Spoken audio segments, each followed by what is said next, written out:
I'm thinking of getting married and she wants to live here with you, Mom." His words left me stunned. First, my son announcing his intention to marry. A son who had just turned 40 this year and often lamented, even to me, about not having a girlfriend. Second, it was unusual these days for a bride to be enthusiastic about living with her mother-in-law. Until now, my son and I had shared this 2-bedroom apartment. My husband passed away from overwork before my son started elementary school. Since then, my son and I had supported each other. As a young child, he did his best to help me, even cooking dinner while I worked tirelessly day and night. Even after he grew up and started working, he stayed home, always concerned about me. He cared deeply and didn't want me to be alone and lonely. I had mixed feelings about him, and now he had announced his intention to get married. "You don't have to worry about me. Why don't you find a place where you can live as a couple without any interruptions?" I felt a pang of anxiety about living with a daughter-in-law. Before moving to this apartment, I had lived with my husband's parents in their house. It was an incredibly tough experience. My mother-in-law constantly nagged me, and my father-in-law piled on chores every day. Within a year of marriage, I collapsed and had days when I couldn't even get out of bed. My mother-in-law would try to force me up to do housework. Terrified, I finally confessed everything to my husband. He was genuinely concerned and decided we needed to leave his parents' house. "What kind of daughter-in-law are you, trying to steal our precious son? You can leave by yourself." My mother-in-law continued her tirade until the very last minute before we moved out. My husband turned his back on his parents and brought me to the apartment where we now live. That's why I couldn't agree to live with my son and his wife. No matter how friendly you try to be, your daughter-in-law is still a stranger. Living together will inevitably lead to frustrations. I knew from my bitter experience with my in-laws how hard it would be to endure such a life. With this in mind, I was hesitant to live with my daughter-in-law. Seeing my reluctance, my son decided to bring his future wife to our home. He wanted me to meet her and see what kind of person she was. "Nice to meet you. I hope we can get along." She was 20 years old, much younger than my son. She was a very quiet girl, nervously keeping her eyes cast down. I couldn't help but wonder how such a young girl had met my son and decided to marry him. I couldn't stop wondering. Seeing my confused expression, my son, with a bashful smile, began to explain how they met. He's an instructor at a driving school, and she was one of his students. Most instructors there are pretty strict, but he was really kind, and before I knew it, I fell for him, she shyly explained. My son turned beet red. At first, I was surprised, but seeing the happiness on my son's face, I felt like crying. Finally, a woman had appeared who could support my son. "You say you want to live with us. Are you really sure? If you need financial help, I can assist. Fortunately, I have some savings. If it can support my son and your happiness, I want to help as much as possible." I proposed this sincerely, but she shook her head vigorously. "If you're okay with it, I really want to live together. I want to help out to repay you for all the hard work you've done."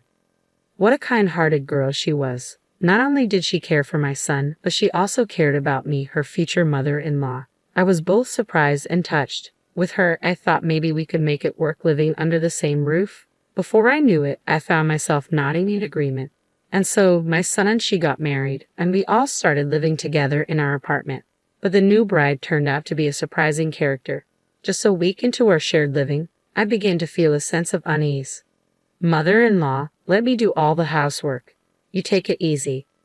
I had thought she would continue to work even after we lived together, but apparently she hadn't been working even before the marriage, and there was no sign of her getting a job.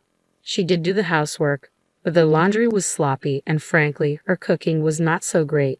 But I felt if I said anything, she might take me as a nagging, difficult mother-in-law, so I chose to bear with it. Wanting to lighten her load a little, I said, "Thank you for always cooking. Let me handle dinner today. Why don't you take a break?" But she refused flatly. "No, I'll do it. Please don't take my work away from me." She stubbornly refused, and from the moment we decided to live together, I found myself unable to step into my own kitchen. Even when I tried to help with cleaning or vacuuming, she would snatch the tasks away with a slightly irritated look on her face. "Listen, mother-in-law, I've already told you it's my job. Please just stay out of it." Her attitude had changed drastically from when we first met after the wedding, leaving me bewildered. With my son working tirelessly to provide for his wife and me, taking on a part-time night job alongside his full-time day job, He often came home late.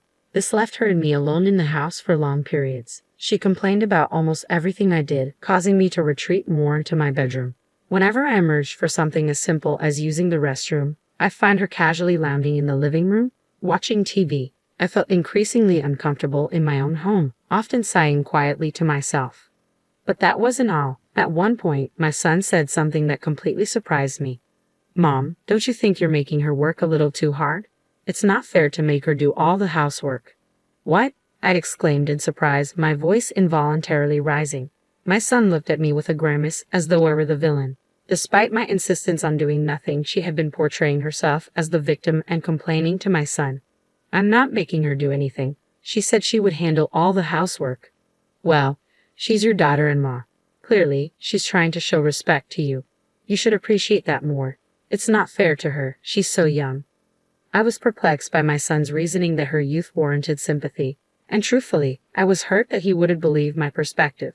Since then, I had to be constantly vigilant around her. However, she consistently misinterpreted my intentions, leaving me perpetually troubled and distressed. Still, I would occasionally try to reach out. "Thank you for everything you do. I'll take care of things around the house today. Why don't you go out and relax?" But her responses were always dismissive.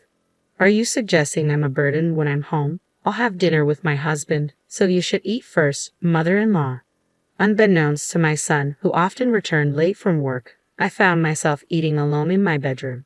The silence, without the comforting hum of the television, made me feel unbearably lonely. From the living room, I could hear her laughter echoing through the apartment as she enjoyed her TV show. I began to fear that I would always be seen as an intruder in this home. This situation persisted for nearly a year. One day, after finishing my meal in my room as usual, I reluctantly went to the kitchen to wash the dishes. Avoiding the living room, which had been completely redecorated to fit my daughter-in-law's taste, I hurriedly started washing the dishes. Suddenly, I noticed my daughter-in-law lying on the sofa, slowly getting up. "Excuse me, could you stop it already?" Her first words left me speechless. Confused, I turned to face her as she glared at me. "Don't pretend you don't know," she snapped. "Your late husband built this apartment, right? I found out while cleaning your room the other day. You must have significant savings from the rental income. Why are you letting my husband work while you sit around at home?" Indeed, this apartment, where 8 families, including ours, reside, was built by my late husband for our family's future. He was a successful businessman who made the brave decision to create a separate living space for us, away from his parents. Losing my mother early in life, and with my father happily settled with his second wife, my husband became my sole pillar of support. "Even if something happens to me, I won't let you struggle," he assured me. He constructed this apartment to ensure I could lead a stable life indefinitely. With tenants, it provides a steady income. Yet our son works because he desires independence. Now married, he strives to support his family independently. Unfortunately, it seems his wife misunderstands, blaming me for any struggles he faces because of my presence. The words of my daughter-in-law persisted. Eventually, mothers who can't let go of their children become completely dependent on them financially, right? Frankly, it's annoying. An unemployed person living on a pension like you is holding us back. If you really care about your son, please leave this apartment. I couldn't comprehend what my daughter-in-law was saying at all. After all, wasn't it her idea for us to live together? I couldn't recall ever clinging to my son. "If you find it difficult to say, I'll talk to him directly. This apartment and the inheritance from your late husband belong to him, so I'm sure he'll arrange for you to move to a good nursing home." Ignoring my confrontational daughter-in-law for a moment, I finished washing the dishes. Then, there was one thing I needed to clarify. "Listen, you seem to be mistaken about something, but the landlord of this place is not my son." "Ha!" Her voice carried a hint of confusion, prompting me to sigh inwardly as I continued. "Listen carefully. I appreciate you cleaning my room, but did you go through my belongings without permission?" The property deed for the apartment was tucked away in the back of the drawer. My daughter-in-law's shoulders trembled. Regardless of family ties, rifling through someone's possessions is a serious breach of privacy. "You're in the wrong for hiding something that rightfully belongs to him." "Why do you have it?" "Well, because I'm the owner." "That's a lie. He told me he was the owner."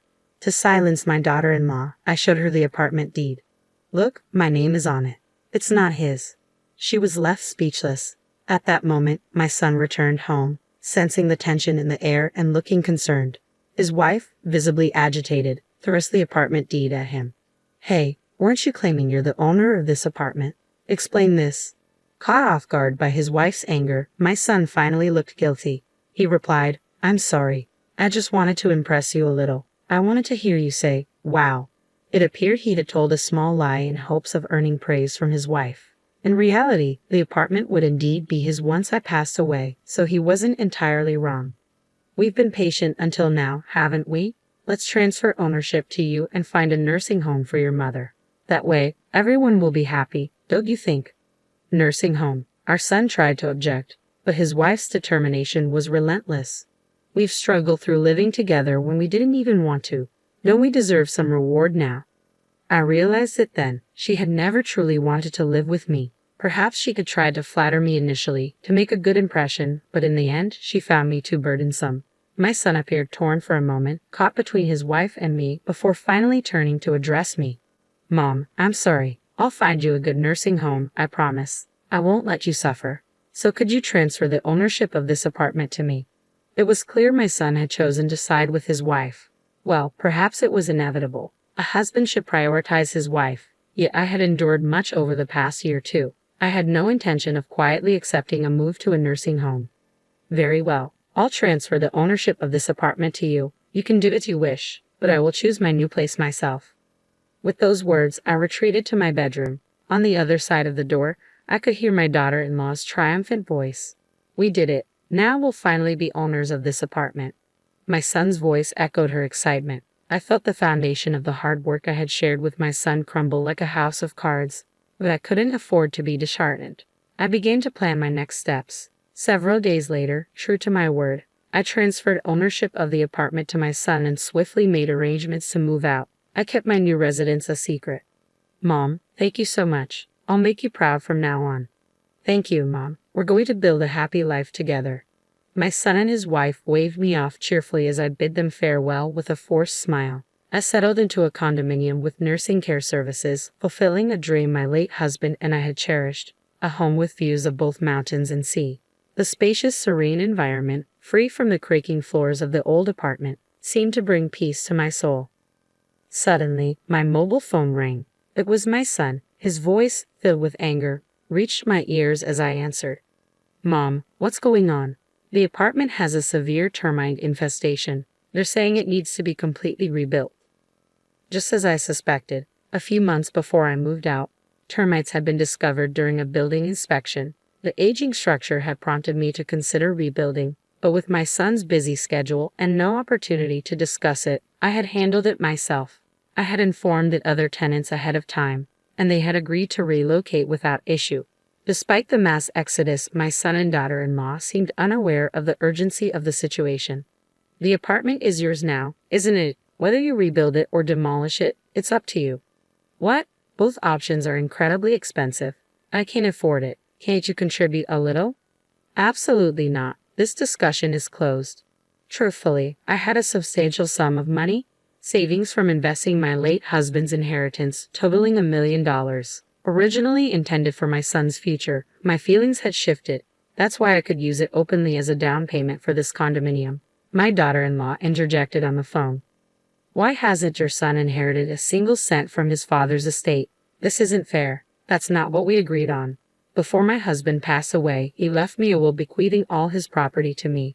He had been concerned about his parents' greed and their potential influence over our son, his grandson. Thankfully, I had severed all ties with my in-laws after we parted ways.